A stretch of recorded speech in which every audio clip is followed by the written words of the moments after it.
you're going to think to yourself, can I watch other of these? And if you do want to watch other ones of these, patreon.com/world around you. These are just normally for my Patreon subscribers, but as I've said below in the description, I thought it might be a good idea with it being Pokemon. Maybe it's just my YouTube that's full of Pokemon stuff, possibly, probably because of algorithms and that. But I thought I'd leave it up because maybe it'll bring more people into the radio show on Threshold FM and the podcasts, which are now available on Spotify and Apple and Deezer and Amazon and wherever else under the name of World Around You's podcast. But this week, we're going to look at the remaster of the Pokemon film, so I'm going to jump straight into it. I tried recording this the other day and it just messed itself up entirely in so many different ways. We ended up losing about 4 minutes of recording spread over 7 different cutouts, so let's we'll get started.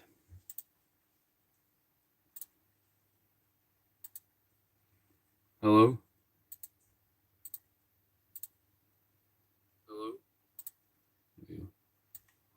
Right. So we'll get into it.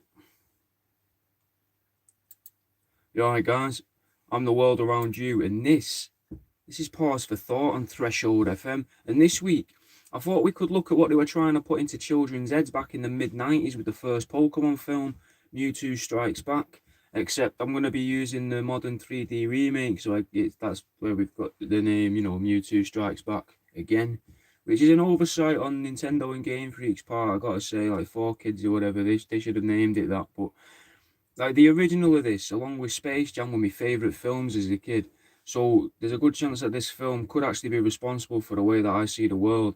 Maybe Japanese brainwashing is the flavour of soap used on the creases of my cortex in particular, but we won't know until we pick the film apart, I guess. So let's have a song to get us started. This is Pray For Me by Brother Ali.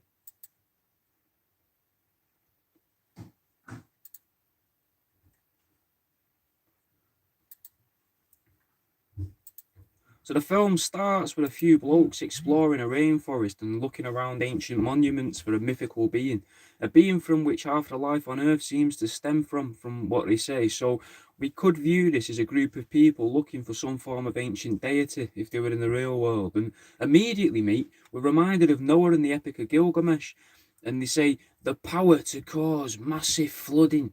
That's said by one of the characters, and it's also said that it can cause plant life to bloom. And the imagery on the screen at this moment is interesting as well, because it shows the creature in what looks like a vault door from Fallout, but you could easily imagine it to be some form of representation of the Earth itself, because it was in the centre and then another layer and a final layer around that, piercing that outer layer at 8 different pillars. Now, I initially thought that these could be representations of the 7 wonders of the world, but I'm not overly sure what that 8th wonder of the world would be. And as far as I know, there could be 8 continents that we know of. I mean, because we definitely know there's 7. There's Europe, Africa, North America, South America, Antarctica, and Australasia, and Asia. But we've also got the Arctic in it, which I know it's not really a continent because apparently, they say there's no land there. It's just water surrounded by a ring of land. But what if the stories that Richard E. Byrd was telling about Antarctica were actually about the Arctic, because the idea that everything's been inverted and that. But I mean, sticking with the realms of possibility and accepting the word of the bird as the truth, then that leaves one possibility, and that 8th continent would be Lemuria, which we've already covered. So could the creators of this film be trying to tell us that there was an 8th continent that has been covered by water?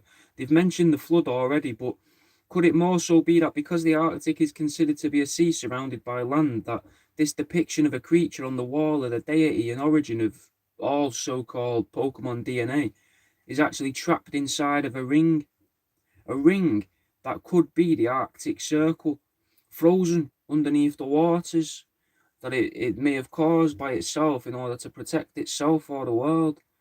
Now, if we tie this in with what we learned about the Last Airbender film a few months ago, then it makes sense, because they started in there to say that there was a connection between the water and the moon, like there supposedly is in the real world. And for nearly a year now, I've been trying to get it across to you that the moon could actually be some form of secret DNA splicing facility, and the moon is also believed to be, by some of the more mainstream quote unquote scientists and investigators, to be responsible for controlling the ebb of the tides on the Earth.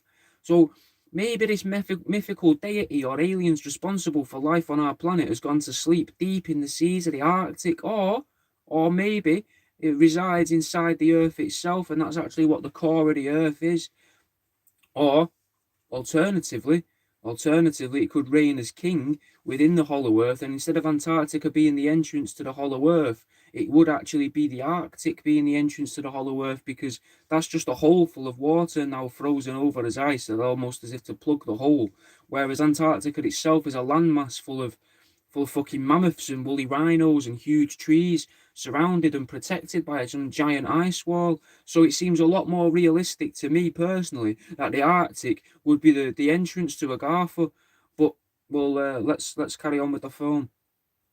In the film, they believed that the creature they're searching for had gifted some of its powers to humankind, a trope that we seem to see in many religions all around the world. The idea of this deity gifting life and powers to those beneath it, but not all of its powers. And at that moment, we see a shadow of the creature, and we can see that the shadow is visible through a crack in the wall. Now, Carl Sagan once described shadows as a way of the third dimension expressing itself in two dimensions. So, could this be a subtle nod to those creatures being like shadows within our dimension? Maybe from a higher plane of existence, and therefore proof that there is, or there are, or at least a warning of extra dimensional entities being around us. Maybe they're from the fourth or the fifth dimension, maybe from further up, sixth, seventh, eighth. Use your imagination in it. Maybe that's why there's 8 pillars. Maybe these creatures are from the eighth dimension. But maybe in our dimension they can't show their full form, or at least they choose not to show their full form amongst us humans, using like some way of altering our perception of reality, a bit like the Men in Black do when we learn about them, or if you want to call them shadow people, or even like black-eyed children meet. Right, they then claim, these scientists that are exploring this jungle, that they found a fragment of this creature, which they call a Mew, and that they intend to use it to recreate one for themselves, which ties in a lot that I've spoken about in the past on these shows about clones, and maybe also about how there seems to be something in a lot of animated programs about cloning otherworldly creatures and then using it for the human's personal gain. We then see the creature in its full form, and it flies off towards some icy mountain in the distance that's surrounded by a sea of green trees and a blanket of cloud. Could this be a visual representation of its real life home, the Arctic, a frozen mass surrounded by green?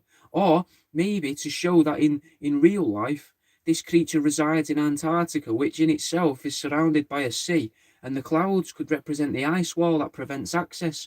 Or maybe could it be more metaphorical, and that this godlike creature resides on a mountain like the gods of Olympus once did? Anyway, we're only a minute and a half into the film itself, and that was just the introduction to the film. So we'll get more into it.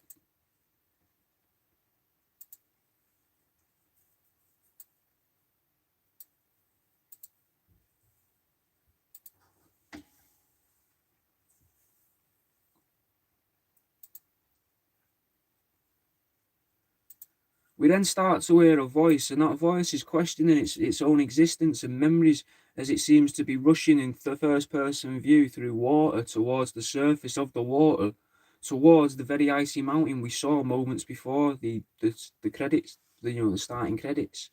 But if we're taking this whole thing as symbolic or maybe allegorical, it shows that same mountain inverted in the water as a reflection, which somewhat ties in with what David Icke talks about, with how this world is an inversion of the known world. And then we see the eyes open on a new creature as it questions its own existence. Then it says that it's just here, and that it hasn't simply emerged into this world out of nowhere, because it's here. Now, it's obvious that this isn't a natural creature, because it's in a vat of liquid and it's got pipes connected to it. This ties in a little bit with what I've said about The Little Mermaid, if we remember that show. If we don't, maybe go back and come back to this one. Maybe we, or more specifically our children, are somehow made to become vessels for creatures that have no physical form, and then children's blockbusters are a way of teaching these entities about what's happened to them, or to tell them if they've been successful, or maybe to explain how they now exist in a new place that's unfamiliar to them, but they're suddenly in a body already. Similar to what the ideas of Scientology seem to be if you believe the South Park episode about the souls being trapped on Earth by massive machines and they're forced into the creatures of Earth to live out their sentences as lesser beings. Now, I was wondering now, could that be why there are people who want to create robots or so-called, AI, artificial intelligence? Because that would outlast our bodies in it, potentially by months in it, but more likely by a few hundred years, you would hope. Meaning that one so-called quote-unquote soul trapped on Earth could live out its sentence in entirety in one being and not have to restart and retrain its body again, meaning we'd no longer need children's blockbusters and we can get into making films just for adults. Not like making adult films, nothing blue in that. Maybe still a little bit of blue, but more films are like at least a 15 and up where you can have a couple decent swear words in there and a bit of actual violence. But could it also be a way to ensure that they don't live their sentence out initially? As a scientist, they could be a scientist and they're working hard to free all these souls from this weird fucking sci-fi enslavement they found themselves in. But then when that scientist dies, they could just fucking come back as like a fucking limpet, as a rock sucker, or even worse, as a fucking tortoise, and live for over 100 years whilst being able to do fuck all. Could that be why tortoises tend to be a little bit mean? Is that why we keep them as pets as well, to sort of taunt them? We taunt the souls of Xenu's trapped prisoners by keeping them in glass tanks in our houses and fucking chucking lettuce at them and the occasional strawberry and naming them after the fucking people that used to run our scout camps and that. So little shout out to Claire there. I had a tortoise, a Herman's tortoise at one point called Claire, and I named it Claire because it had a face very similar to the woman that ran Cubs when I was a kid, called Claire. Anyway, I've lost myself here. So these souls, like they could have worked as scientists, like or they could have been more complicit, if you like, and just gone along with being in a prison, and or even helped them to keep the souls trapped here by teaching people about like things like an atmosphere, and scientists saying things about satellites when really the satellites could be things to trap people here. Or even worse, they could have been totally fucking unaware creatures just living out their lives as thinking that they're fucking actual tigers, car salesmen, or dogs, Labradors and that, rather than to revolt and escape the weird globular prison that they've been cast into. Anyway, back in the film, upon waking up, this creature that we've started to see instinctively uses some form of ESP to shatter a glass and to speak telepathically to the people that are around it. And the people around it are quick to give it a name. They name it the shit name of Mewtwo, like fucking Mew harder kind of thing, because it's supposed to be like a stronger version of Mew. And to tell it that they begin to tell it that they've created it as a clone, which could represent it could be representative of something that came to Earth and created us by splicing their own DNA with the native species of Earth, say the giants, or to create us to work for them to mine gold, if you believe in the stories of the Anunnaki, or possibly how the tall whites and reptilian alien species have produced the greys in order to work for them. Now, greys apparently also have communicative abilities like telepathy and the power to sort of bend our perception of reality like the men in black, just like how this new creature was able to bend the glass around him and break it into millions of little pieces, but without showing a thing of violence. He didn't just rip out the people's eyes with the glass. The glass just seemed to avoid all the people. The people don't even get wet. So we know that these clones are potentially quite nice guys. Then the scientist says it was created, Mewtwo, that being, was created to be even stronger, Mew harder, which again is similar to the idea of the Anunnaki, in that they initially had one race of creatures, supposedly, that they'd produced, and then they upgraded them to make another. But I suppose the question is, which race are we? Not like in a fucking weird skinhead and face tattoo sort of fucking which race is better kind of way, but in the sense that in the sense of I want to get out of this. I need to get out of this. In the sense of, were the giants then us humans, and then they further improved us to create the greys. Or were the giants there originally, then they made the greys from them, and then they suffered some form of moral upheaval and thought it was cruel to make something that was the living equivalent of a robot, often assigned the term of worker drones from ufologists, from and they thought this was somewhat unethical. So then they produced humans and gave them less knowledge of their psychic powers, but instead entrusted them with free will, as they called it, or at least the power to think and act independently. I think that's the biggest question we may ever encounter as a species and on the show itself. In what order did our alien overlords create us? Are we a stepping stone of evolution, or are we the final destination? Anyway, let's have a song. This is No Rest for the Weary by Blue Scholars.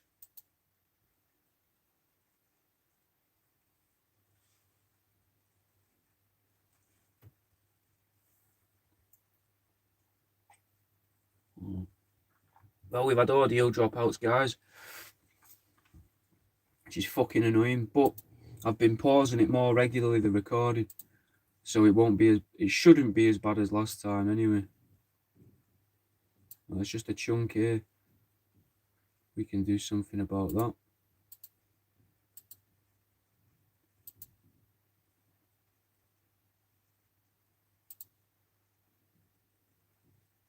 Let's try and find where this was. Just got to add in the bit that we've lost, just from the computer not being the best computer in the world. Nope, press the wrong button there. So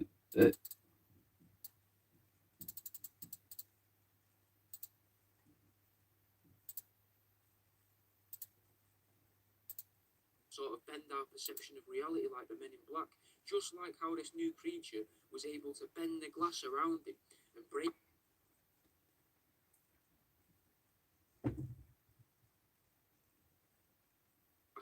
The glass just seemed to avoid all the people. The people don't even get wet, so we know that these clones are.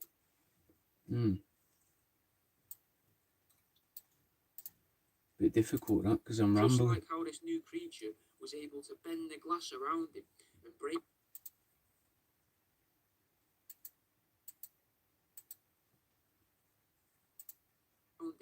And break the glass into millions of little pieces and not actually harm any of the scientists or even wet any of the scientists there. The glass just seemed to avoid all the people.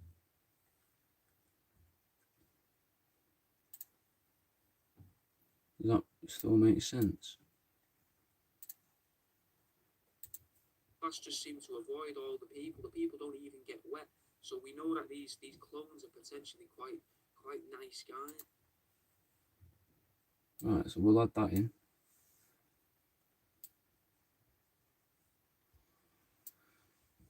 So you get to see what I'm doing as well. Like on the Patreon things, you get a bit of this, sometimes not if the computer works perfectly, but it doesn't always work perfectly.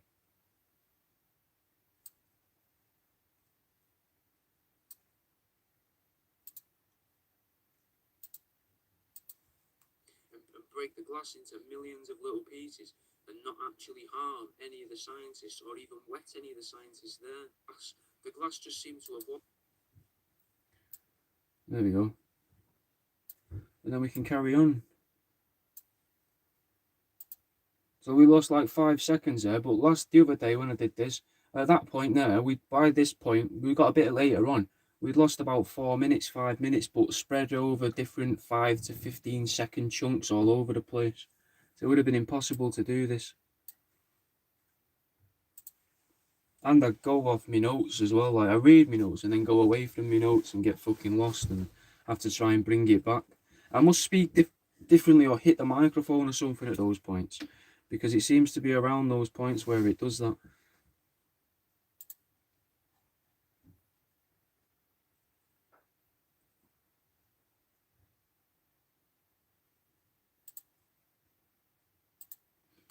Now, the scientist, which is a word that if you say it in a certain way, could sound like you're saying psi, as in psyops, or more likely, is it a way to disguise the term CIA, a scientist, a scientist. Anyway, the scientist claims that only nature and human science can create life in this world. But to say human before science, like human science, seems a bit strange, almost as if are they trying to subtly tell us that there's another type of creature capable of science in the world, in the known world around us. Maybe a type of creature that helps to explain the uncanny valley phenomenon, which, if you've never heard of, we will do an episode of in the future. It is written down in my list of things to do. I've been getting suggestions as well on my own Discord, which I set up for the taxidermy. But let us know in the Threshold FM Discord there if you've got any suggestions for a show that you'd like me to cover. Anyway, Mewtwo then smashes up the factory, innit? Causing fucking massive explosions, like volcanic-like explosions and mushroom clouds and that, completely destroying the island. But that island itself does actually look like volcanic rock, almost as if it's another subtle nod to the idea of frozen aliens being dropped into volcanoes, or to show us that not all volcanic eruptions are actually caused by literal volcanoes, which again I think has something to do with the Arctic, because isn't the Arctic surrounded by volcanoes, the volcanic circle or something, the fire circles? But some of these eruptions are actually caused by science experiments that have gone awry. That's what they're trying to tell us. We then see a flying vehicle that closely resembles a vertibird from Fallout, a sort of helicopter with two propellers like a plane. Not like a Chinook though, because they're on either side of the main body of the vehicle rather than at the top and tail end of it, like on the main body. A vehicle which I don't think exists in real life. I've looked for it, I can't find out like it, but it has got something maybe to tie in with all the ideas of black helicopters that a lot of conspiracy theorists seem to be bumming off in the 90s. Now, it is a vehicle though that has been used in animations and films for decades, mate, for quite a long time now, and games. They're also similar to the crafts used to drop off the clones in Star Wars Episode 2, which, weirdly enough, is another film about aliens and the production of clones. So, what are these crafts and why are they in everything? I know it could simply be a way for storytellers to be allowed to show something that looks like a military aircraft without having to get the military involved, which I've read is something that happens in American media, so that the military over there can turn any media into propaganda to make their weapons seem scarier or more powerful, or to trick people into thinking their military weapons are somewhat weaker or other countries are. Like if it shows a tank, they have to show that to the propaganda department of the military or something allegedly. But I don't know how true that is. I can't remember where I read it. But maybe by having something that doesn't actually exist in the real world, maybe they can circumvent this rule. Or maybe it's to illustrate to the viewer that there are aerial crafts that we can't normally see being used in the skies, and they all revolve around people or creatures in charge, like the concept of the black helicopters or UFOs or something. Or maybe we just don't know that these things exist because we're behind the wall kind of thing, and we're within like the Truman Show dome kind of thing. But outside of that is all sorts of technology. But because they made us with regular helicopters and that, they're like, we can't just fucking introduce, jet propelled helicopters now. They're not going to understand where that suddenly come from. So we can't have that until the fucking show ends. Or series 5 starts, if you was to believe the Hopi Indians. Anyway, now what they want, they want to use Mewtwo for the team with the newly they form a team with the newly formed Mewtwo in order to try and attempt to control the world. This who I'm talking about now is a bloke called Giovanni, who's the leader of Team Rocket, which could potentially be some, because it sounds very Italian. Giovanni, is it a nod to the mob? Is it a nod to? Is it a knob? It's not a knob. I keep saying knob. Is it a nod to the Catholic Church, to the Vatican? It sounds very like it could be. And then you've got aliens as well, which tie into the Vatican because what are they keeping in the catacombs and that, and all them secret documents they don't want us to know? Why don't they want us to see them? Possibly because they're written in alien, maybe. Anyway, Giovanni's the leader of Team Rocket, a team that, from my own memory of the show and my knowledge of Pokemon, never actually shows an interest in going to space. So it's very suspicious that they would pick that as a name. Maybe yet another nod to this having something to do with aliens trying to work together with the humans that they've created to control the known world. Giovanni then puts armor around the creature that restricts its power but allows some form of element of control over the creature, just like the angels in Neo Genesis Evangelion, which I fully fucking recommend you watch. Um, on Netflix, it's fucking brilliant. Watch the series though, not the films. Where in that they've caught an angel and replicated it and built an armor around it in order to weaponize it against the other. Like they use it in literal battles, like big fucking fights against the other predicted 13 angels that I think were in it. Except the scientists of Evangelion are trying to protect the world against these 13 angels, whilst Giovanni just seems to want to control the world.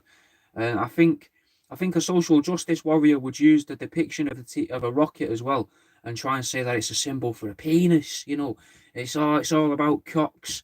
But that's pretty silly in my opinion, because as with a lot of social justice warrior stuff, I think a lot of it's quite silly and strange. Because there's been a fair few women in this film so far, and there was in the original as well. And Japanese films do tend to have a lot of female leads and stuff, so that seems like it would fall apart if from an SJW coming, oh, it's Team Rocket because it's about the penis trying to take over the world. And realistically, couldn't you really say that women are in charge of the world anyway? But I think we've touched on this, and I think that might upset a lot of people. But like women seem to be in some of the most powerful positions in the world and have been for quite a while. So it's always seemed weird to me when you hear people say, "Oh, it's a male-dominated world," and Team Rocket is a way to illustrate that. Like it's not. It's got nothing to do with that. And I may have just made that up myself, but I think what it could be is it's either a way to say to teach the people watching that there is some form of space-dwelling entity that controls us. Or maybe it's a bit more seedy than that, and it's about the so-called worship of the obelisk from all around the world, because it seems like all around the world they've got obelisks everywhere. So that makes sense that it could just be about that, and that's what the rocket is. Because that obelisk has been around for fucking millennia, mate. Like there's one in London, one in fucking Egypt, America, in Washington, all over the world, mate. All over the world, these fucking stone sticks that kind of look like crystals. Maybe we worship crystals. And if you would like some crystals, guys, I've got loads of new crystals now on worldaroundyou.com. I've got agate, celestite, which sounds like it's from space. I was going to try and get some moonstone because I do like my Pokemon, but I couldn't be asked. It doesn't look great. Bit of dinosaur bone, something you could pop in your mystery box. But this isn't about trying to flog used dead animals and old rocks. This is about why this also explains why there are obelisks all around the world in most major cities and locations all over or the outside at least of the hollow earth. So could these obelisks just be the 8 pillars that we've seen at the start of the film on that depiction of Mew, and they're poking out from the hollow earth? I don't know. Now, we then see the armoured creature capture some bovine creatures, which could show how we're able to farm cows all around the world, maybe, without the interaction of these extra dimensional beings. Maybe we never would have started farming. A belief that might seem strange until you remember that many people assign agriculture itself as a gift from the beings from the sky. Like how we learned that Quetzalcoatl, the feathered serpent of Native American belief, or at least Central American belief, gifted corn and the knowledge of how to grow corn to the people of America thousands of years ago, or maybe a few hundred years ago if we was to believe the mathematics of anatomical flamenco. It's worth noting that in the film, these bovine creatures are actually a Pokemon as well, that all resemble bulls. And a little nerdy bit for you, they're always 100% male, which is weird, but it maybe ties in with what I was worrying about with the SJWs a minute ago. But Taurus, which is the name of the Pokemon, it is also a star sign, Taurus, and that's a bull as well. So could it be a subtle nod to this, saying that maybe the star sign of Taurus has something to do with the conquest that Giovanni spoke of in the scene prior to this? Maybe it's a way of showing our children that the prisoners of Earth are from particular star systems, and that the creatures originally from these star systems don't abide to the known laws of nature, and they're able to breed asexually, which again is something that is seen in a lot of films and media. These otherworldly creatures breeding without the need for another of the same species. For example, the xenomorph in Alien and Godzilla, they lay eggs in it by themselves, and quite possibly Predator too. But then again, they seem like they're ran on emotions, I guess, Predator, rather than like the chest busters and the king of the lizards, because they hunt for their pride, innit? Like not the actual like a lion pride like in the Lion King, but for their own personal pride. And they do get quite annoyed as well when things don't go their way, Predators. So out of all of the alien species in known franchises, maybe it's easiest to imagine predators fingering and fucking each other in order to make baby predators, which would make for a fucking sick film, mate. Not watching predators shag each other, I mean, maybe, but baby predator, baby predators, that could be the sequel. But it could be a sort of fucking like a buddy comedy, mate, where a group of gatherers, which is what I'm assuming the other half of the predator society would be called, because you've got the predators, which are hunters, and then you've got the gatherers, possibly. And they've got to look after a baby predator, which I guess kind of sounds like it could also be suggesting a film where Predator hunts a bunch of paedophiles, though, too, which that'd be pretty good. Except I think when the pedos try to cover themselves in mud to hide from the heat vision, the shine of their glasses and weird moustaches would probably give them away, so it'd be a pretty short film. But still, I'd be interested. It'd be interesting to see how people would feel about a film where you're supposed to cheer on the bad guy, because no matter whose side you're on with that film where Predator's chasing the pedos, no matter whose side you're on, you're cheering on a bad guy, aren't you? Also, I guess casting might get a bit tricky with that. Yeah, do you want to feature in a film where you called the baby predator and you're a known paedophile being hunted by a predatory alien across a remote island? That might be a bit difficult to pitch to people, but I bet it's never been done before, though. So if someone wants to run with that, I'm happy to try and possibly help out with that.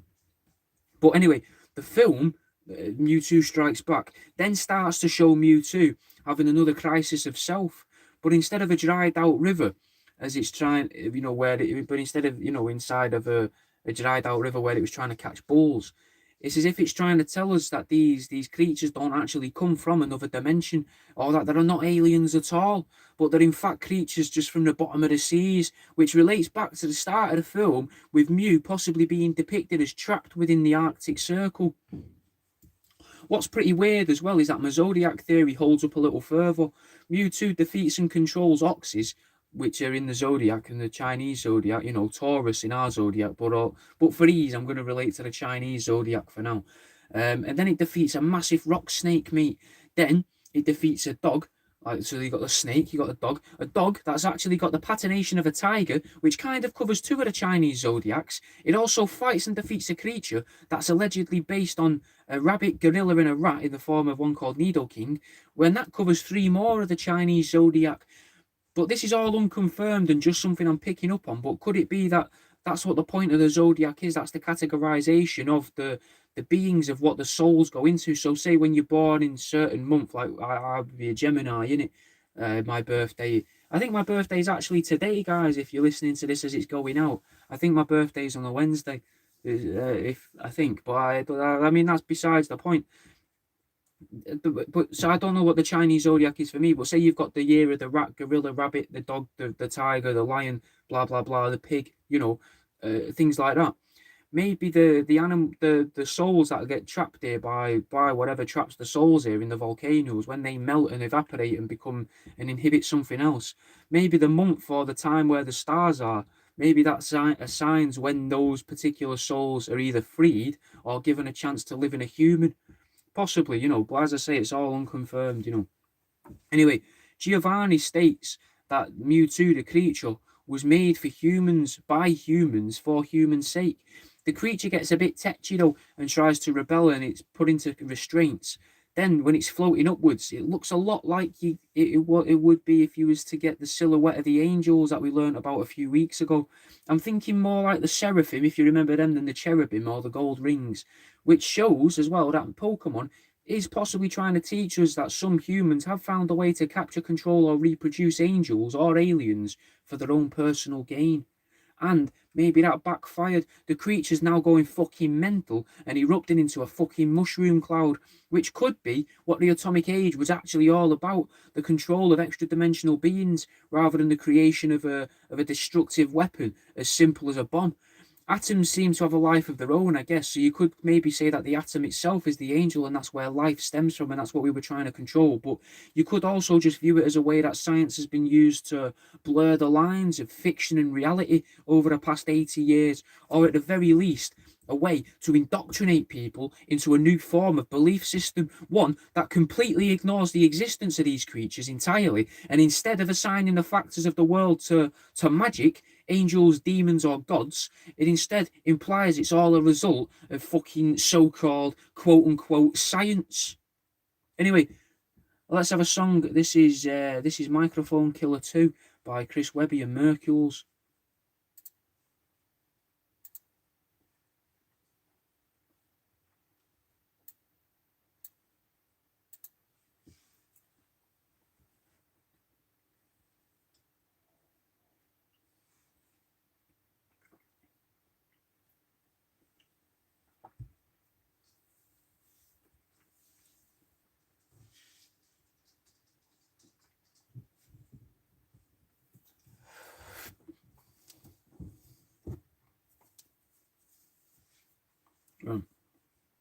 A bit of water. I feel like I've got a hair's hell coming up. Might be a two-parter this week, guys. Not this video for yous, but the show.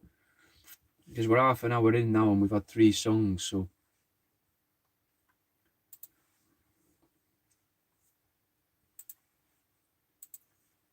The synthetic creature flies off and sheds its armor, which is the only way many people in the world have ever actually seen this creature. So in a way now it could hide without the worry of ever being noticed. A little bit like how Mew was first seen as a shadow rather than in its full form. And it returns to the island where it was created, and it has an hallucination of the mountain that its predecessor, the original creature, actually seems to be from. A hallucination that ends quickly and is replaced by the image of the sea and the clouds, almost as if to say that we believe there is a sea. But at the other end of the water, there could be land that we don't know about. A land with creatures far beyond our comprehension. That's what it's telling us here. The creature then sees what it plans to do as a defense against the very existence of its creators, almost as if to say from this point on, everything done by this creature, this synthetic man-made creature, is an attack on humans. What's mental is that we're only fucking 12 and a half minutes into the film, mate, and I've already taken about 40 minutes of your time. So we now see them attempting to eat, and it's the same. This is now the people. They're a different scene now entirely. Now we're now seeing the people, which for those of you not in the know, it's Ash, Misty, and Brock, the main characters from the old series. Anyway, we now see them attempting to eat some breakfast in it, and it's the same thing that's in a lot of kids' films, message wise, saying things like eating is important, but that's interrupted by a bloke with a bandana on, a fully grown man that now wants to fight with a child who is visibly worn out and tired. But what's interesting here is that the bandana has a skull and crossbones on it, which could represent the Skull and Bones Society, and whatever that symbolism has always represented, stuff to do with Saturn and that, that supposedly controls some of the world. Though I've also found other people that think that the bones and the symbols, as I say, represent Saturn and Saturnalia and the worship of Saturn, and that's where things like the 2 towers come in with the moon within the towers and loads of little bits like that make this symbolism here of two sticks in a circle, basically meaning that. But the skull and crossbones themselves are actually a way of showing a possible worship of the god Saturn, which is something I think I might cover in the future if I can find enough about it. That's going to be a lot of reading though for that, and it's probably going to be an actual series, like 3 or 4, because there's loads on that. Now, it ties in with a lot of things as well, that the whole idea of Saturnalia, like the symbolism of the twins, if you like. So weirdly enough, we were talking about Geminis before. That could be a thing. Maybe that's why I see this everywhere, just because if zodiacs and that are real, maybe I see twins everywhere and things like that, because you've got things including, like, some people believe the Twin Towers was a symbol of Saturnalia, the Ariana Grande logo, and loads of other things as well. So could this be a way of showing our grown man could be working alongside these creatures, called Pokemon in this, but extra-dimensional entities in our world, to attack children? Except some children are protected by entities or somehow knowingly work alongside these entities. Could that be what the Montauk Project actually was? Or is it a reference to the more widely known MK Ultra, showing how, seeing how fucking 10-year-old Ash in the film is he was saying he's worn out, and that this guy appears seemingly out of nowhere to try and defeat him, saying Ash was saying he couldn't move a muscle. Then we have a battle scene, like a big on fight. Now I'm not going to commentate on these as such because I think realistically in these films the fight scenes are just filler. You know, it's in order to hide the greater message. But the song itself is a rehash of the original with some bits omitted, which I think is worth saying. But the line, "In a world we must defend," and then another line, "You teach me and I'll teach you," kind of makes me think once again that we're living alongside, or perhaps most of us are living whilst inhabited by these otherworldly creatures, and that the creators of this show were trying to make us aware of that. So perhaps we could join forces with these extra dimensional entities, or somehow live in harmony with them alongside them. It also seems to repeat the line, "It's always been a dream," maybe insinuating that the world we see isn't actually the world. Maybe the real world is observed by either us or by the extra dimensional entities within us, but never by both. Like never the twin shall meet. You know, who knows though? Because maybe this is all visible to me because one of the extra dimensional entities is working alongside me, or is feeding me this slither of a worldview to try and help me get the message out to you. And if you feel like I am getting the message out to you, you know, fucking send us a message and be like, I hear you loud and clear, you know, and then send the show around to everyone else and get them listening to the message. You know, the message is we've got to be ready for the message. And I've just noticed as well, like that within the film, it wasn't actually a skull and crossbones, which is something I should mention, but a skull and crossed swords, which is the same symbology, but with perhaps a subtly gay undertone. But that's a concern for someone else and not for us. We're not going to get into any of the homophobic stuff this week. You know, if you like crossing swords, there's nothing wrong with that. I've heard about this thing called docking, which, you know, it isn't just when aliens try and take over you. Apparently, you can shove your bell end, I think, into someone else's bell end. Again, not for me. But if that's what you like to do, mate, fucking go ahead. There'll be no homophobia here. Just, you know, I don't want to do it with you.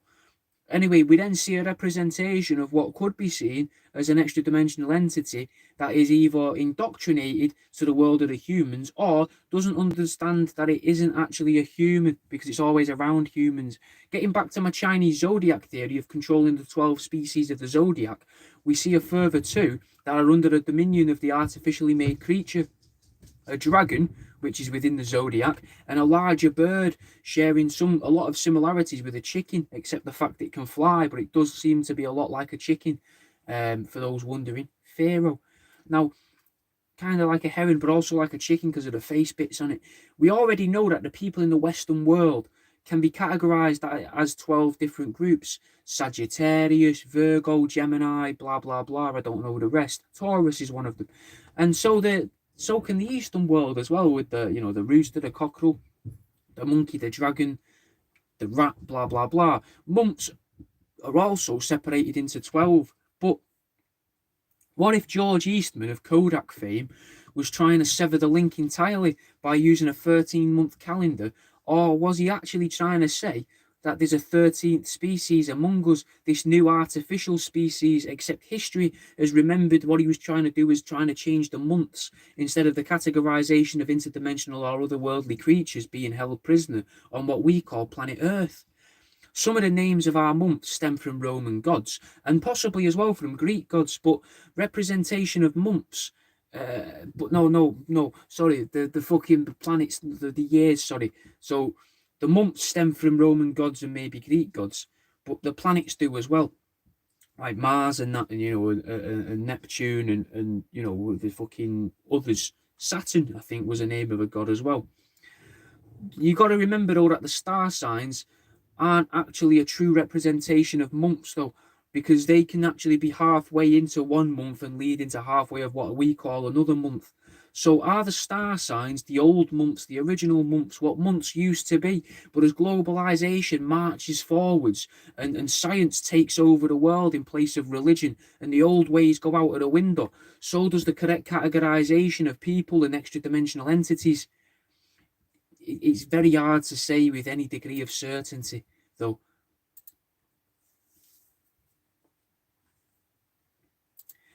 Let's have the years out.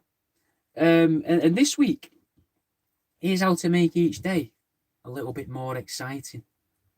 Each day, spend 1 hour trying something new. A new hobby like kayaking, fishing, cross-stitch, running or boxing. Get all the necessary gear in case you enjoy it. And if you don't worry about it. At least you gave it a go. Pick the skin from around the edge of your nails. Keep peeling it away, and before you know it, your fingers will feel all sensitive, making for a new way to experience the world.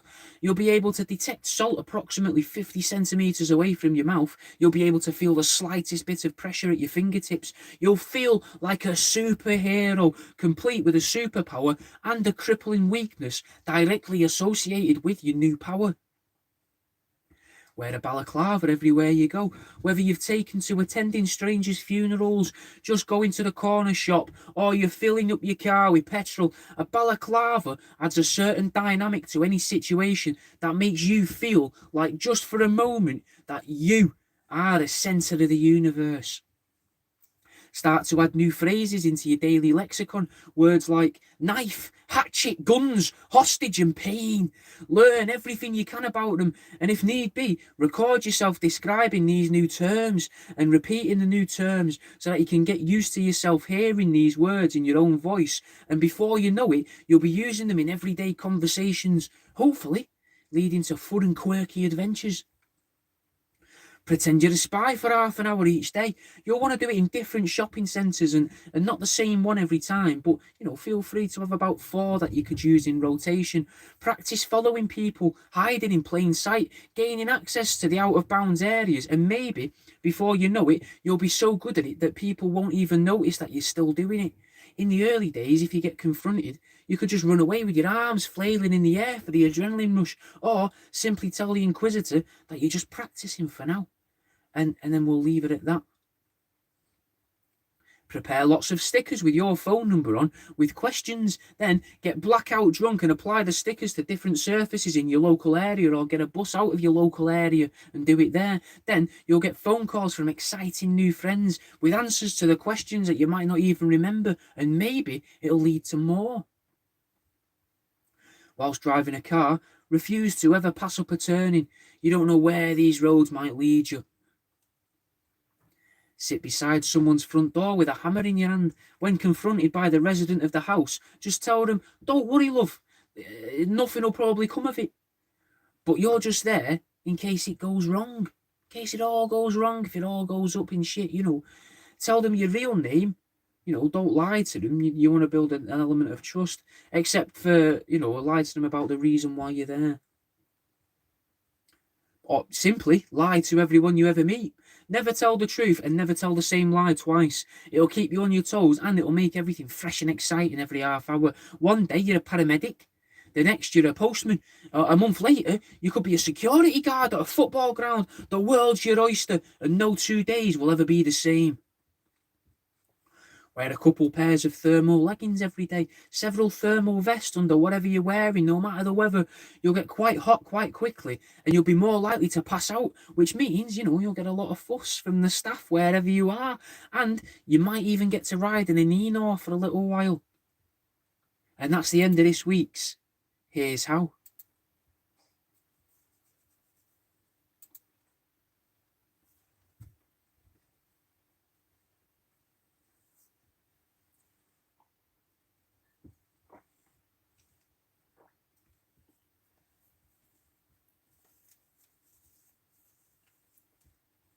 What do you think of the Here's How there, guys? Feel free to leave comments on this if you're watching it in the future. I will try and get back to you, innit?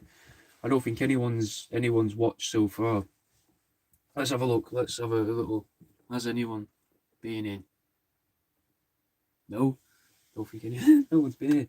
But it is fucking 10 o'clock on a Monday morning, bank holiday morning as well. I thought people might think, oh, I'm hungover, let's watch this guy rattle off about aliens, but never mind. Have I been recording all of that? No, good. Fuck for that. Getting back into the film, no. What we can physically see now is a hologram, but that isn't the only bit of advanced technology we see represented in these moments of the film. The artificial creature, Mewtwo, seems to have had some sudden realization, and it starts to manipulate the weather. Could it be that harp is actually weather manipulation conducted by a creature like many folklore stories have spoken of for thousands of years, rather than a literal machine or pumping aluminium into the air like we learnt in Truth Seeking a couple of months ago? Could it be instead of that, it's an actual fucking creature, and that controls the weather, or so-called cloud seeding, as I say, that so-called fucking scientists have slowly drip-fed us to make us lose our ancient knowledge of beings with immense strength and power, like the Titans of Greek mythology, or any of the countless mythological creatures that have been believed in throughout history. And this might be our first bit of etymology for the week here as well, guys, because mythological creature sounds to me suspiciously, fucking easy for me to say, anyway, fucking mythological creature sounds suspiciously like meteorological creature. And maybe that's where scientists originally coined the term. Whilst staring at computer screens, right, in the film, Mewtwo manages to make storm clouds appear out of nowhere, completely blocking out the sun, just like how many people on the internet at the moment believe Bill Gates may be intending to do. A man that, as far as I'm aware, is a real creature, but has spent a lot of time staring at computer screens, though that may not be anything more than just a coincidence, and we don't really like to focus on coincidences in this show. We want facts. We want ideas that we can actually fucking smash together, not just coincidences. Oh, this guy was here on a Tuesday and this thing happened on a Tuesday 6 months later. Not interested in that. So the clouds, right? The clouds that's being formed spiral, leaving a sort of clearing in the sky above the island, almost like it's trying to show that technology, that being that created that being the technology that created the creature, and the technology being used by the creature is the very same thing that is trapping us within the hollow earth itself. That's what they're trying to teach us there, guys. Or perhaps it's more of a dome. The clouds are forming a dome, but maybe to show us that at the center of the dome there is an entry point. Again, it's very hard to be 100% sure on the symbology, as there isn't actually any accompanying dialogue, so I'm having to pick it apart myself here. But there is like a hole in this dome of cloud above the island, if you like. So that could be that's the island could represent the inside of the hollow earth. Maybe we live on the outside of the hollow earth, on top of that dome, perhaps. Maybe we are the gods. We're each a god, boys and girls. But we'll get back into it. This isn't supposed to be uplifting. Now, it could simply be to tell us that there is darkness, like a darkness with a bright spot within it. In real life, that would be the night sky with the moon. The moon could just simply be the hole in the dome above at night time. So could it be that there is a creature within the moon that is somehow responsible for controlling the water on our planet? Or perhaps that it was created to somehow manipulate water or produce water, maybe for an alien species. And that could be why the evil organization that created the creature in the film is actually called Team Rocket, so that the more astute viewer can realize the links between the film and their own intricate knowledge of the Anunnaki, or perhaps another alien race entirely. The bad weather, right, has meant that the boats can't be used to transport the people to the island, which is what the hologram was used to invite them to, the people. I haven't really told you what's going on in the film. I'm expecting everyone's already seen it. I'm trying to just tell you the messages in it, what you could learn. You could go and watch this yourself now and see if this is what you get from it.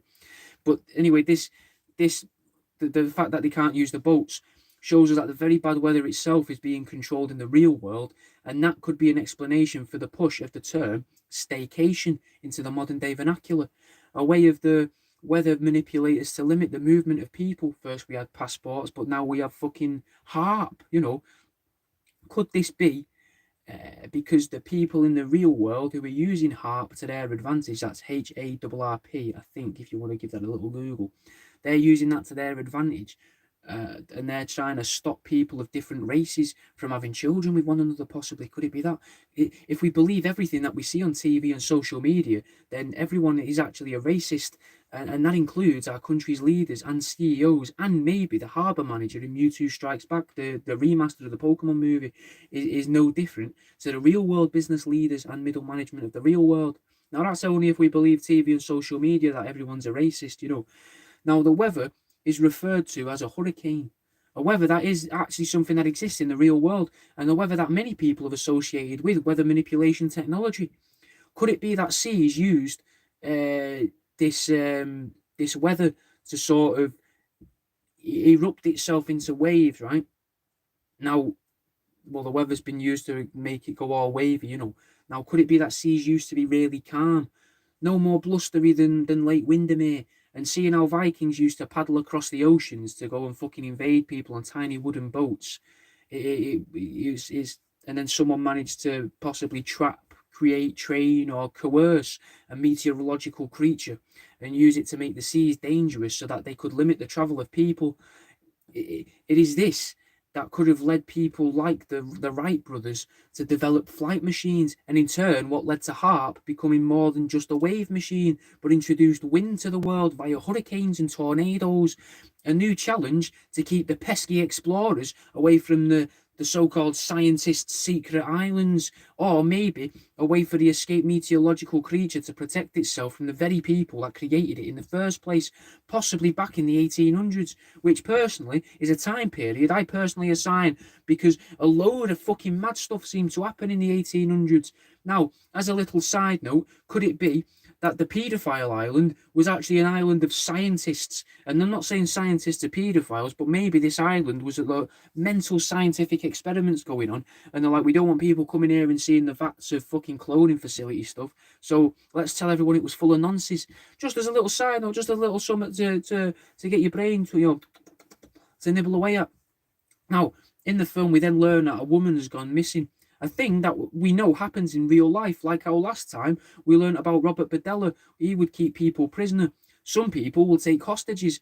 But what's worth realising here is the character that is missing in the film, Nurse Joy, a woman that is the same woman in every town in the whole universe that we're witnessing, a clone, if you like. There are countless Nurse Joys, so could this be what is happening in real life when a woman is kidnapped or goes missing, never to be found again? Maybe the real life women are clones, and they're being rounded up to either be bred from, experimented on, or to work within the very cloning facility that created them inside of the moon. More likely, though, is that they're trying to they're actually taken, right? And we are told by the media that they've been killed because these people are sort of reconnaissance unit for the aliens or the so-called scientists. Maybe the very serial killers that we're taught to fear are the collectors of souls, but not in the rusty saw blade remove the heart kind of way, but like the spiritual beings that would guide people to the underworld. Except in the real world, the underworld is the overworld because it's inverted, and it's the big floating space station that we call the moon, right? It could also be to tell us that people are kidnapped because they are artificial people, either in the sense that they're pretending to be human by messing with our perception in our minds, like aliens and alien-human hybrids are said to do, or that they're taken and forced into being a new person through means like MK Ultra, like how people believe that John Benet Ramsey is actually Katy Perry, or maybe more realistically, how about 8 famous women look almost identical to that woman in that unfunny American sitcom on Channel 4 and that new girl. Like, there's fucking 8 of them.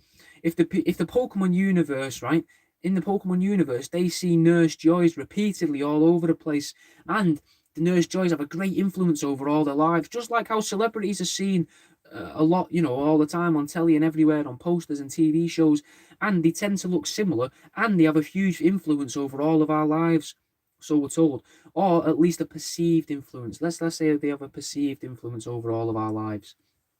And I know what you're thinking. You're thinking about Steve Buscemi now. You're bringing up Steve Buscemi in the Threshold Discord.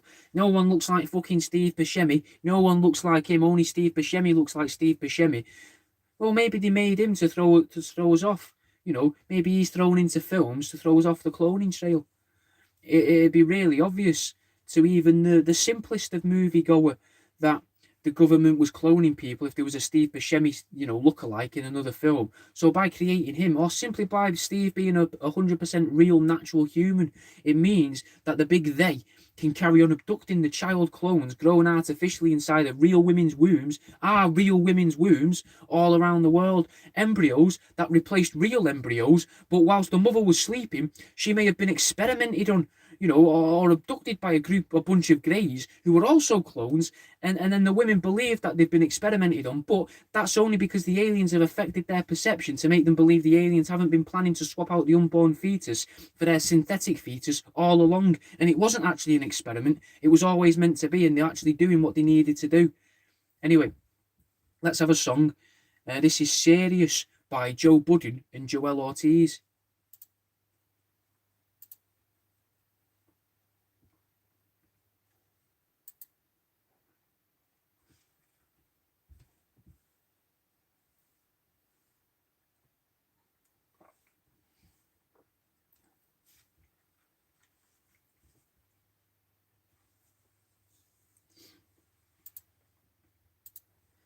Right, getting back into the film, the trainers all set off to reach the island, adding credence to my theory about the Wright brothers, because the first thing that we see is someone flying over to the island and then the other people all go underwater. So could the existence of artificially made living organisms be the real reason why we created submarines and planes, in the same way that some believe that there are entities that aren't capable of new thoughts?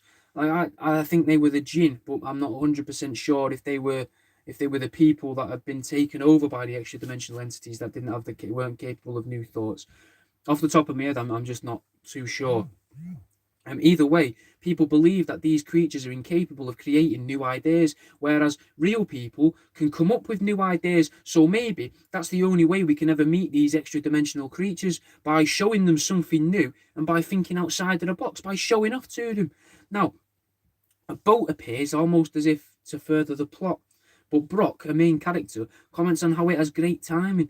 Could this be to introduce the ideas of synchronicity to the observing children and extra-dimensional entities living within our children, or to teach the extra-dimensional beings that have taken over the bodies of the children that when they encounter problems, they will be approached by a machine, which we may perceive as a UFO or a USO, an unidentified submersible object, seen as we're at sea. Just to keep this simple, though, we'll say UFO, and that machine will have a big noise with it, a vibration, because the people on it are singing on the show. They're singing, which is making vibrations, but also they're in unconvincing disguises, which I imagine an alien in a disguise wouldn't be very convincing to an actual alien that already knows of their existence. So to add to this further, though, the people singing are also members of the Team Rocket organization, which we've already worked out are a connection in some way or other to the aliens that we know about. The ship itself is even shown to have glowing eyes and jet propulsion, and it's in the shape of a creature, which reminds me a lot about all the stuff we fucking learnt about angels a few weeks ago. Maybe these flying creatures were actually some form of robot or spaceship or fucking mechanical suit, like I suggested in that episode. So a little bit of time passes now in the film, and then we see a castle on an island that's reminiscent of the Disney castle from the start of the Disney films. Now, maybe the creators of the film were trying to insinuate that the creators of Disney were evil, because possibly, because the way the clouds are formed around it is also quite similar to the way that star flicks over the castle at the start of the films, which I'm now just realising is possibly a way that Disney shows that we are within a dome, on a flat earth, or trapped within a hollow earth. Probably not to educate us, though. More likely just to fucking taunt us. Now, we then see the real version of Mewtwo for one of the first times, properly and clearly. Mew, the original Mewtwo. And it's in front of the moon, which adds to my idea that all these children's films are trying to teach us something about the moon. Or maybe the moon is a very new phenomenon, and we're being manipulated by using media like cartoons, films, and artwork. Maybe they've been able to make us believe that the moon's been there all along. There are always links to the moon, innit, to make it seem like it's part of folklore as well. Like with werewolves, if you remember the werewolves episode, but werewolves are based off an entirely different bit of folklore that realistically had nothing to do with the moon, and instead was based on some form of shape-shifting entity. Maybe those very entities have drawn the moon here. Not like literally drawn it in the cartoon. Well, yeah, drawn it into the cartoon, but pulled the moon here or put the moon there, and it could be a ship that contains more of these extra dimensional entities or aliens, or maybe it's a way to portal or a window for them to come through.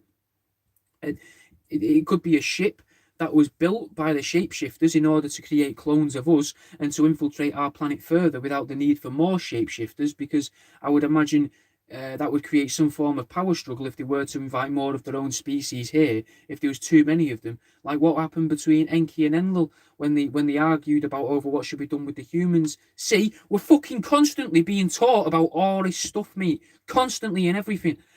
Now, sorry, back in the film, right, they entered a cave network beneath the castle, which could also be thought of as a kingdom, if we want to view the castle as a kingdom, because a castle could be an indication that, there's a kingdom there. Meaning potentially it could be a nod to the hollow earth and the idea that there is a king above that rules the earth below, that rules the hollow earth. Whatever rules above rules below, which I think we may have covered or at least touched on in the Hollow Earth episode. Maybe we'll come back to do a proper Hollow Earth episode, I'm not sure. Now, the lady at the castle is the brainwashed Nurse Joy, but she doesn't remember a past life, only that she's been there since the beginning. Now, this shows that maybe the idea of the evil organisation, Team Rocket, is responsible for brainwashing, just like how MK Ultra happened in the real world, except rather than with drugs, which we are allowed to believe it was actually done through, maybe psychic powers. Maybe it was done through psychic powers. Something that sounds far-fetched until you realise that that's what the Montauk projects had something to do with. They was to do with psychic powers, and people that have had communications or visitations from aliens and MIBs often say that they spoke without opening their mouths. They speak telepathically and alter the perception of reality, making you see them as a person rather than seeing them as a fucking shadow creature or as a fucking minotaur or whatever, just like how Mewtwo has done to this nurse, completely altering her perception of reality and time. But could it be deeper, though? A way of very subtly saying that healthcare professionals believe that they're doing one thing, but in reality, they're doing something else entirely. No evidence for that as such, and you've got to be very careful what you say about healthcare professionals at the moment in the current climate. But it's just a thought, though, because if I personally wanted to gain access to a load of people to conduct covert experiments, then I'd use a hospital, innit? And a hospital would probably be where I would set up my base of operations as well, because think of everything that the people in the hospital do. They all believe they're there to help, and if they believe they're there to help, they'll do that because they think it's helping, because they've been indoctrinated into science and into what they think is facts and biology, and chemistry. But realistically, that could just be some extra dimensional entity experimenting on us to learn all of our weaknesses, or to try and see if the biological weapons or radioactive weapons are actually working against us. Just as a thought. Now, as a very quick point, there is a Pokemon that represents air pollution called Wheezing, and 3 characters who work for Team Rocket actually survive now by using Wheezing. They survive being underwater. Now, this makes me think that maybe pollution could be the best way, or was the best way, to attack these otherworldly beings, and that's what's allowed us to survive in the real world against their constant threat. Maybe the people that are against pollution are misinformed or brainwashed by the extra-dimensional beings to try to use our weaknesses, such as our emotions like guilt, against us to weaken our position against the artificially created creatures and allow them to strike or complete their goal, which I can only guess is to eradicate us as a species. Now, as a side note, there are people that believe pollution and the Industrial Revolution is the only thing that's actually saved us from global warming. That was actually we created a shell and an extra sort of ozone, an extra bit of protection by pumping so much smoke into the air, and that's protected us from the sun's rays. But could it also be the converse of that, by stopping the sun's rays from getting to us? Could that be actually what stopped our psychic powers and stopped all of our magical powers and stuff as a species? Now, back in the film, the characters are led through a door by a candle-wielding woman from the dark and into the light, a light which then shows a DNA strand within it as a shadow. We then see the members of Team Rocket trying to access the palace from underground tunnels, which I feel could be a way to teach our kids about the deep underground military bases throughout America and throughout possibly the entire world. Maybe these tunnels are to try and find a way to secretly approach the artificially constructed extra-dimensional entity. Maybe that's why there are so many aliens down there and all, if you believe the stories from Phil Schneider with his fucking electric finger guy, that attacked him. Maybe the American military has been working with otherworldly creatures to try and stop the half-breed. Or, after all we've learned at the start of the film, and that, it's got a bit of Mew DNA and a bit of human DNA, could this be a reference to all of the stuff in modern law about Jesus and the Antichrist, beings that are half God, half human, or half fallen angel, half human, respectively? We're then literally told that it speaks with telepathy. It uses a force that paralyzes a man and flings him around in the air, claiming to make his own rules and using the power of this creature against the man. If we see the Pokemon as an allegory for weapons, then this makes sense. We make the creature from an ancient creature in human DNA, but that ancient creature is responsible for the creatures that exist in the world regardless. So this ties in with how many people believe that certain technologies have been gifted to humanity from aliens throughout the ages. So it makes sense that something with the same knowledge and capabilities would also understand how to redirect those same weapons and use that knowledge against us. Mewtwo realizes... Oh, fucking hell, no he doesn't.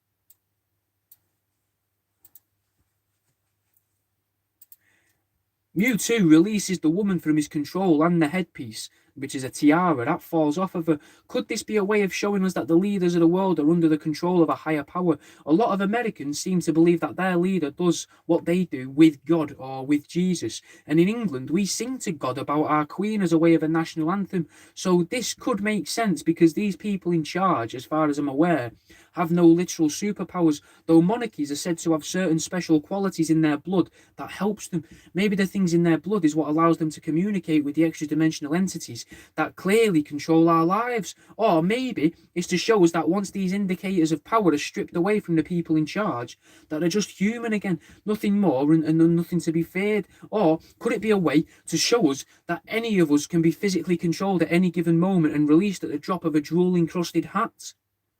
We may never know. Let's have a song. This is Prevention by Mike Righteous.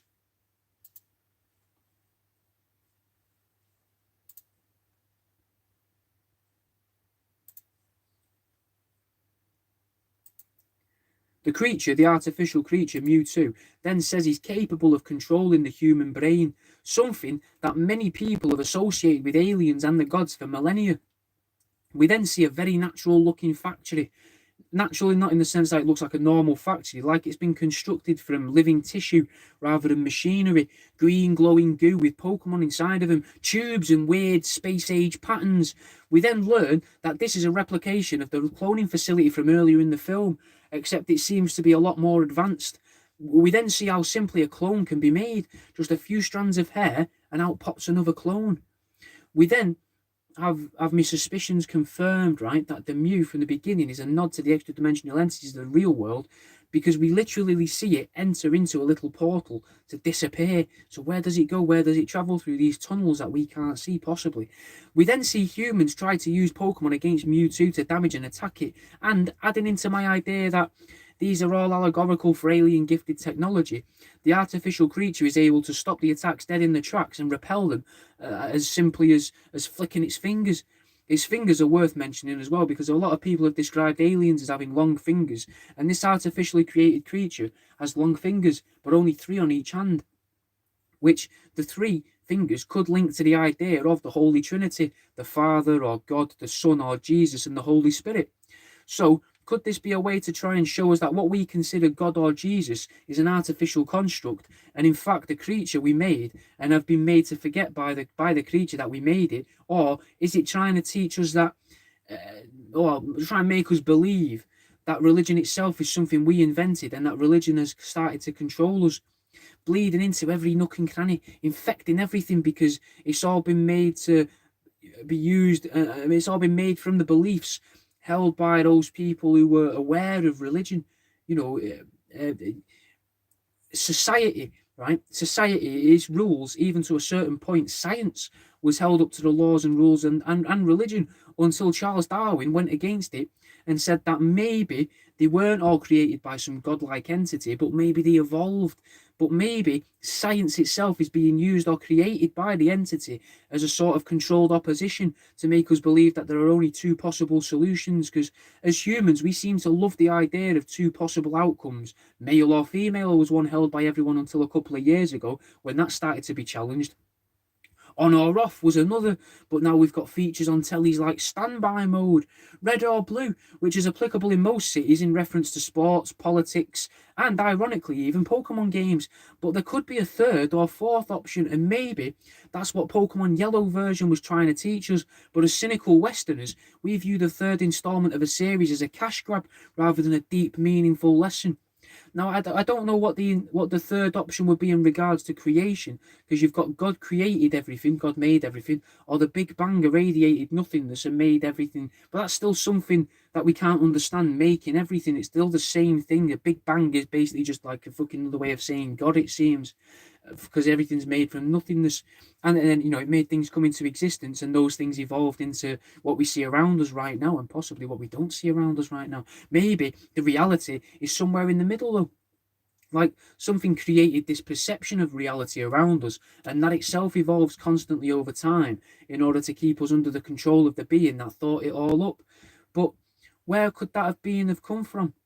Well, that ties back into the human desire for two outcomes, things either existing or not existing. What if everything exists constantly and always has done and always will do, either in a loop or just infinitely? Anyway, it's not important, and we're getting massively off topic. Just so you know where we're up to in the film at this point, we're 46 minutes into the film, innit? Just in case you were wondering, and I'm on my 13th page of notes at this point. So we'll try and stick to the film more, because I think we can round this up pretty soon. We see creatures awaken from the cloning facility now, and they could be seen to represent the Titans, I guess, because you've got fire, water, and earth are represented in three monsters that we see, which could show how this artificial creature could have the ability to control the very things that create these elements. Something we learn, like atoms, something we learn here is that the cloned Pokemon all seem to have stretch marks. Now, in current day, we're told that stretch marks are made from rapid changes taking place in your body, often associated with weight gain or pregnancy. But what if stretch marks are actually an indication that that person has been replaced by a quickly grown clone? A problem that's like many Canadian families are currently experiencing in 2021. Look it up. That is being explained away, what's happening there in Canada at the minute, by scientists as some form of illness of the brain, because people don't believe their family members are the same people that they were yesterday. But what if they're just able to see through the charade, and the stretch marks could be a dead giveaway? What if Uncanny Valley is happening there, and that they're experiencing the Uncanny Valley sensation because their family members have been replaced by clones grown in the moon, by an artificial entity that was created by an evil organization thousands or hundreds of years ago, maybe in the 1800s, possibly. Right, tonight, I recommend that everyone listening goes home and tells their partner that they're going to inspect them for stretch marks, just to be sure, to make sure that they're the same person that they did originally fall in love with. Then report your findings to your local church and authorities if you do find any stretch marks. Do it subtly, though, because we don't want them to know that we know that the stretch marks are a giveaway, because obviously these people that have made the clones, or these things that have made the clones, have probably infiltrated your local religious settings and your local authorities. So maybe just report them to other people. Like send a message around to people on social media saying, my wife's now got stretch marks, I don't think she's the same woman that I once knew. Things like that.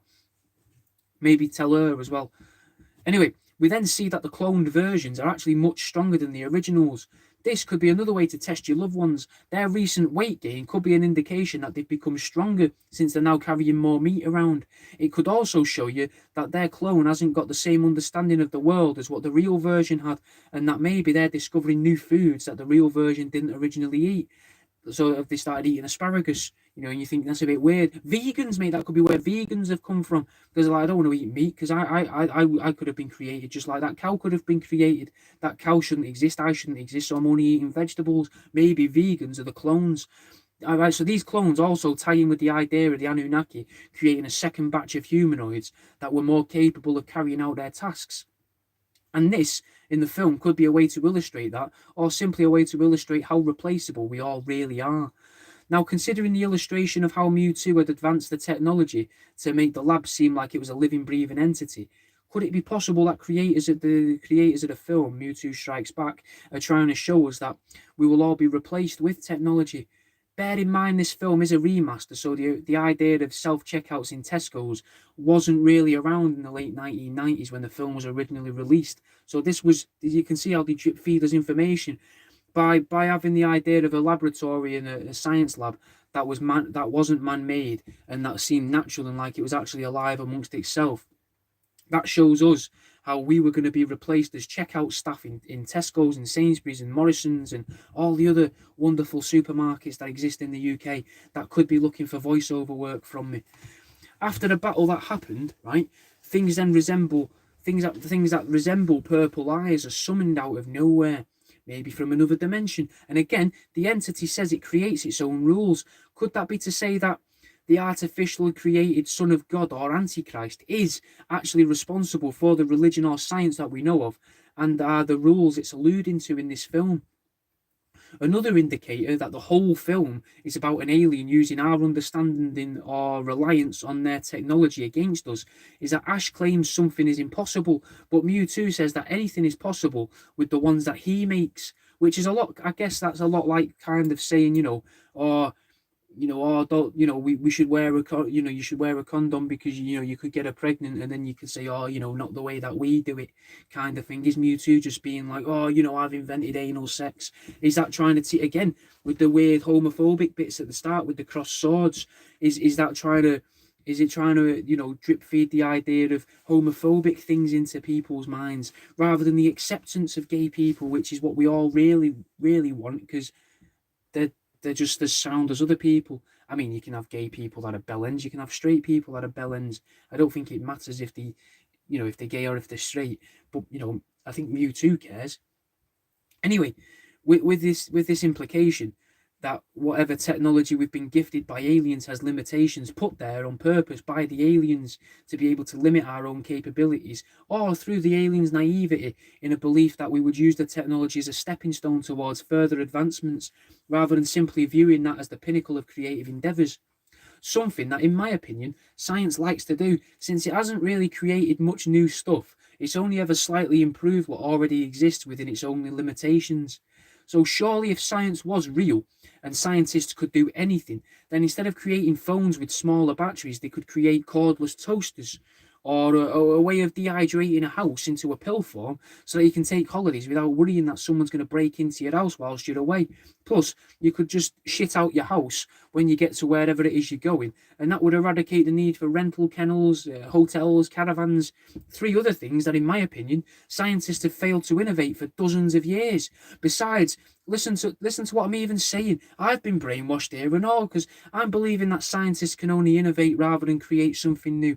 The only thing society wants us to believe can create something new are extra dimensional entities, and you really have to ask yourself why that is. Let's have a song. This is New York by Angel Hayes.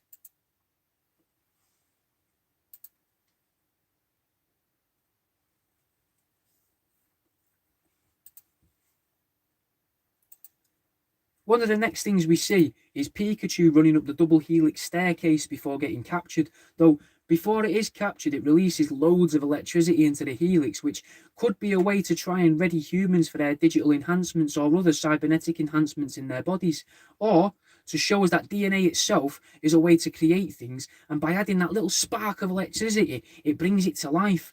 More likely though is to show us that our very DNA is the prison that contains us all.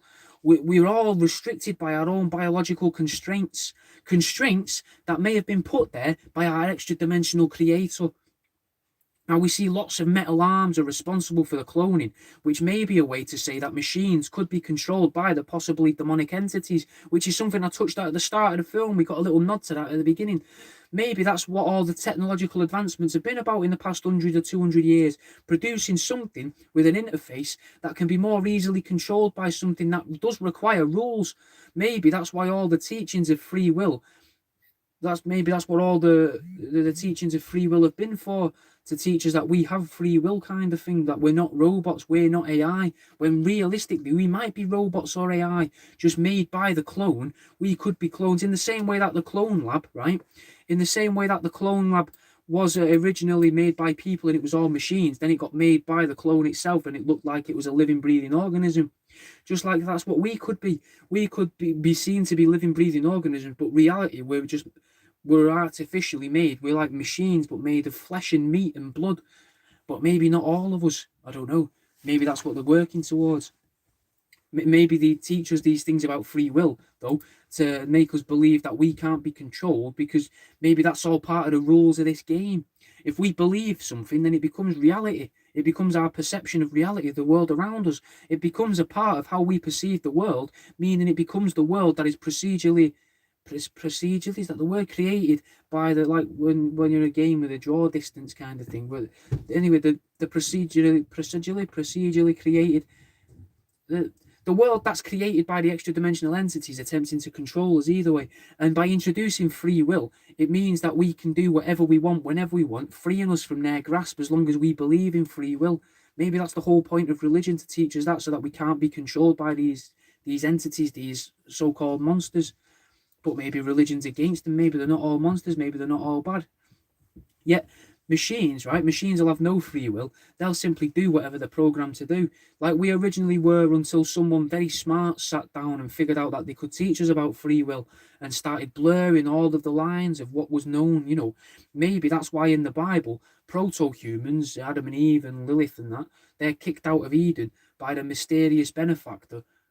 No, not a benefactor. Well, kind of a benefactor. They do. The mysterious beneficent, the nice creator. They're kicked out by someone that was supposed to be, a really nice thing, to fend for themselves into the wilderness. It could no longer control them, or they simply stopped observing the world around them as idyllic and instead saw it in a new light that the creator could no longer control. Maybe that's why Pandora opening the box led to all the evils of the world. Maybe going against what Pandora was programmed to do led to that so-called box being opened, and for want of a better phrase, the simulation started to go haywire, and mad shit started happening because Pandora was finally able to see that she could do the things that she wasn't programmed to do. All of a sudden, the toaster's fucking brewing water inside it, and it's not electrocuting itself. Things like that. Now, back in the film, Ash attempts to attack Mewtwo with his fists, fighting with a primitive technology, but Mew saves him.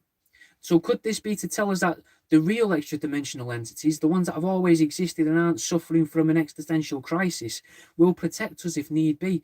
Or could it be more propaganda from the extra-dimensional entities? After all, Mewtwo was created to help Team Rocket control the existing extra-dimensional entities, so could this be a way to make us think the natural ones are the good guys and the bad ones are the artificial ones under our control?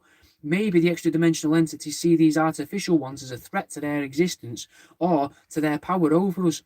I think this because Mew seems to mock the human afterwards by laughing at it after he's helped it. Another thing that makes me believe this is because Mewtwo's powers are shown as blue, whilst Mew's are shown as to use pink or red powers. Now, blue is usually good, and red is usually a depiction of evil in films, so maybe Mew saved Ash because it views Ash as its possession, its plaything, its toy, just like how someone would look after one of their rat people from worldaroundyou.com, which half rat, half action figure, if anyone's wondering. I got Big Gaz with his big fat bag of beak. Now, they then say that destiny is at play, the originals versus the improved clones. Then we get a bit of hocus pocus logic about the true strength coming from the heart. I think lines like these are always added in to throw parents off. Because as an adult, I hear that, true strength comes from the heart, and I think, what a load of shit.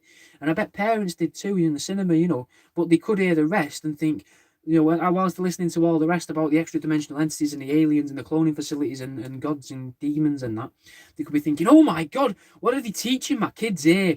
But as soon as they hear, true strength comes from the heart, that just overrides everything, and they think, oh, that's the message of the film, fine, that's okay. They're not teaching my kids all these hidden things within it, where, they just think it's teaching them about being good-hearted, which I guess is a good lesson, but you're not worried about all the alien stuff. Team Rocket, and the worship of an obelisk or things like that, Now, in the climactic battle, we do see red and blue clash against a backdrop of the hole in the clouds, as if to say there's a current fight going on between blue and red for the entry point to the Hollow Earth itself. But I suppose the question is, are the entities fighting to enter it or to exit it? Then there's a bit of dialogue that tells us that originals and copies are living in the same world and that they should be able to live without fighting. There's an irony to this now because of how heavy like Nintendo and Game Freak have come down on people that make counterfeit versions of their games in the past. But they want us to see that these creatures are all living amongst each other and that there's nothing wrong with copies and clones. They're fine. We should just live alongside the clones. Yet they won't let people make fucking ROMs of improved ROMs of their games without trying to sue them or give them cease and desists. Anyway, we then literally have a moment that gave me goosebumps because it makes me think I'm actually right. A bit of confirmation for my assumptions. Two of the creatures, the clone and its original, they start discussing the moon itself, questioning the moon. We can view this as there's a lot of fighting going on, but whilst that fighting is happening, we should be thinking of the moon, particularly a full moon. Almost as if to say the moon is responsible for the fighting between clones and originals, but the original creature, let's say, says that the moon is full to the top, implying the moon is potentially filled with a DNA cloning or possibly DNA splicing facility, something I've warned about in my previous episodes. But it could also mean that the moon is full of DNA, because the moon could be the original ark, if you like, and that's why there's two of each creature here, and it's saying all of this is in the moon. Now, slightly off topic, but I remember in a Sonic the Hedgehog cartoon, Sonic once saying something along the lines of, "It's funny, we come from totally different worlds, but the moon looks exactly the same." Or we could try it in a different voice. We could try in a Scottish accent. "It's funny, we come from totally different worlds, but the moon looks exactly the same." I don't know if that's any good, but that was Sonic.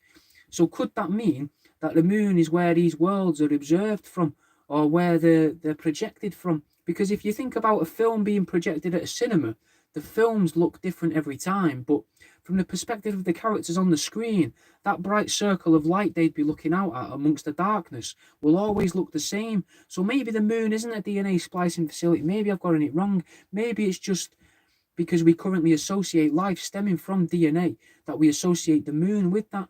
Maybe the moon is just where our reality, our world, our lives stems from. Just like how everything unfolding on a cinema screen stems from the projector at the back. Again, another focus on the moon. But could it be that I'm the victim of the brainwashing that I mentioned earlier? Maybe the moon is mentioned and featured so many times because they're trying to make us believe that it's always been there and that it's completely normal to have a fucking huge floating rock looming above our heads.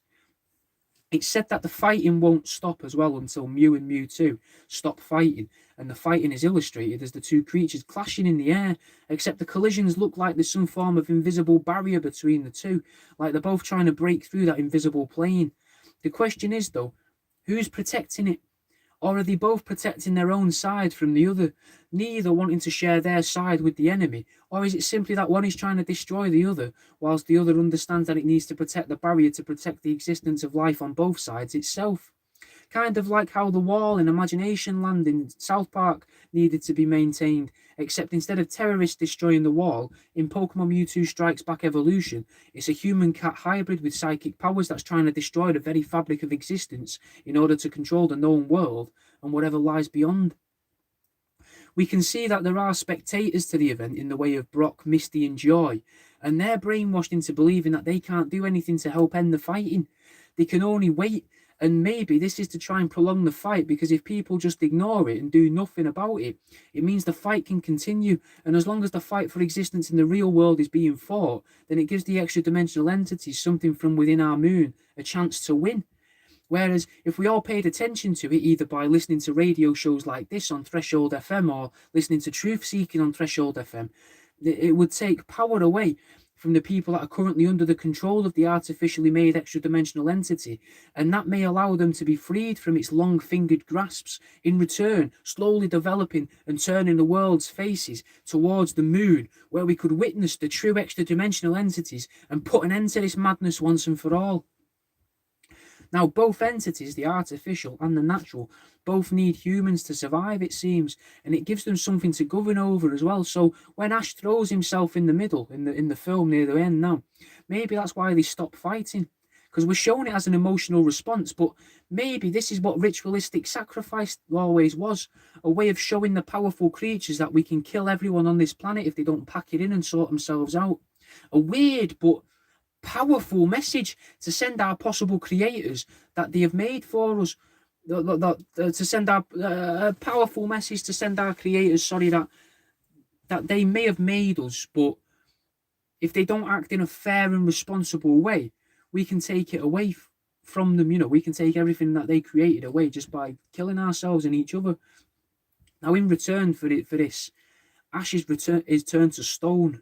He's turned into rock by the extra dimensional powers, which could be where the multiple layers of rock have come from on the Earth. Maybe as these extra dimensional species or aliens fight one another, we've decided to throw ourselves in the way because they're fighting over us and they want us. So if we all get out in the way, they can't have us if they end up killing us. And that could have been, the resulting blow of that could have calcified the Earth or crystallized the Earth over and over. Then maybe they work together, the originals and the clones, to restore humanity, to rebuild what they seek to control and accidentally destroyed before going their separate ways, only for humanity to come back and reach the same point over and over and over in some weird loop that seemingly makes history repeat itself every few thousand years, only with different faces and costumes.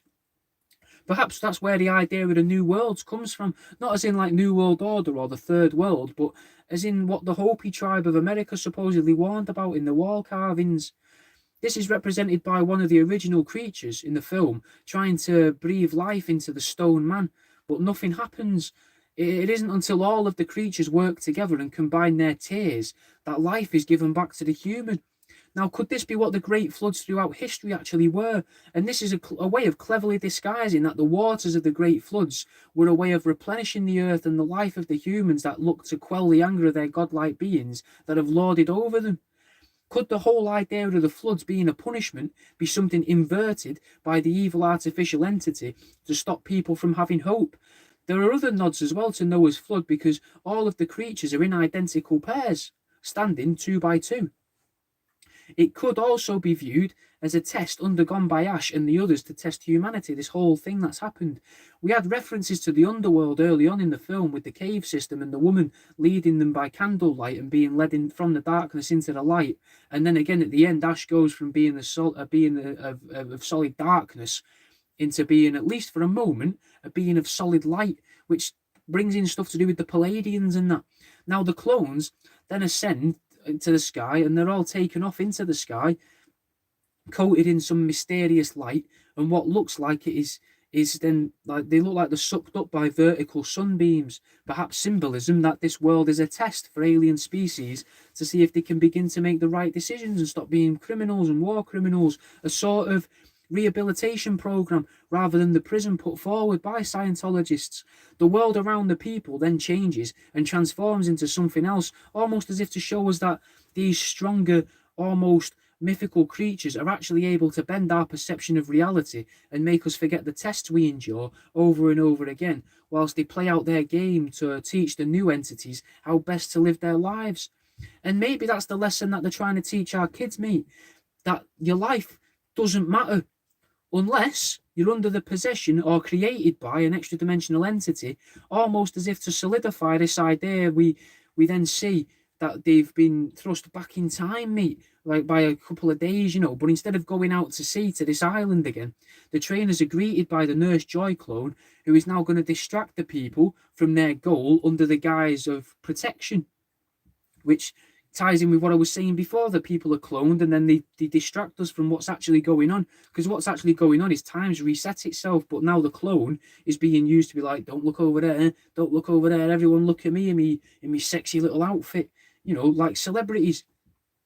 The main characters question as well why they're in the building at all, since they've got no recollection of the events that happened or was yet to happen to them in the alternative timeline.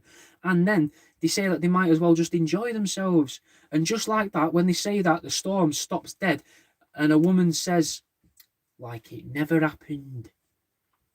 We then see that some of Team Rocket, the potential aliens, are still on the island, possibly to protect it and set off the chain of events again that will make history repeat itself in the distant future.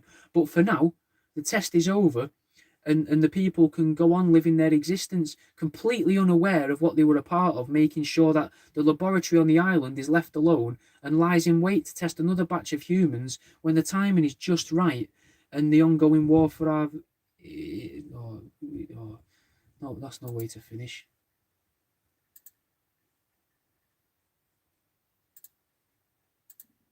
When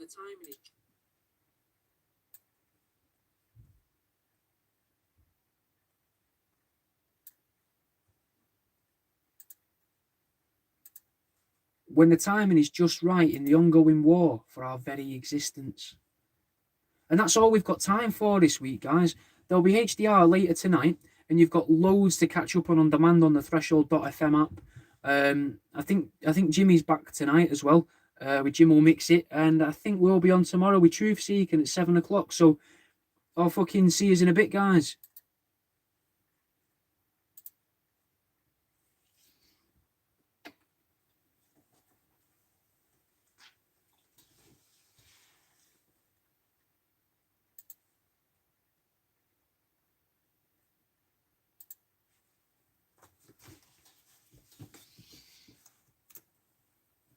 Right, that's it, mate. I fucking forgot this camera was even on.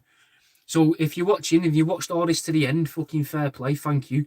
This show will be out on Threshold FM on, I think, the 3rd of June, whatever Wednesday is in the first week of June. And then it'll be available as a podcast in about 12 weeks' time, 13 weeks' time. If you've watched this and you thought, oh, this was all right, I enjoyed this, try me podcast, mate. You can find them here on YouTube, or you can find them on Spotify. There's a link tree in the description below. I'll be dead honest, I'm not really expecting anyone to find this or watch 1 hour 40 minutes of this, so I'm probably going to separate this into 2 episodes for the radio, but probably release it as 1 for the podcast.